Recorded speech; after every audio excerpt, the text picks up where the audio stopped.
ton business, si tu veux le développer, moi, ce que j'ai fait, je fais un gros travail en amont. J'essaie d'anticiper au max les problèmes. Je trouve les solutions avant même que le problème arrive. Je mets tout ça sur le papier. Je fais en sorte que dans la théorie, mon business model fonctionne.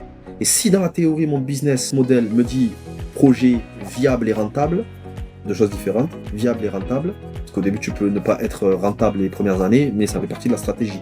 Free, etc., des grosses sociétés comme ça sont rentrées sur le marché dans lequel il y avait des géants et ils ont réussi à s'accaparer une part du marché avec une stratégie beaucoup plus audacieuse. C'est-à-dire qu'ils se sont permis, avec des grosses ressources dès le début, de ne pas être rentable pendant les 5-10 premières années.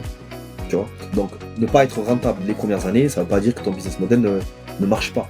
C'est bien au contraire. Quand mon business model, moi, il me disait, une fois que je l'ai mis sur le papier, business viable et rentable, là déjà, j'augmentais mes chances de réussite dans la vraie vie. Parce que si dans la théorie ça fonctionne, il y a des chances que ça fonctionne sur le terrain. Par contre, si ça ne marche pas sur le papier, tu joues avec le feu un peu.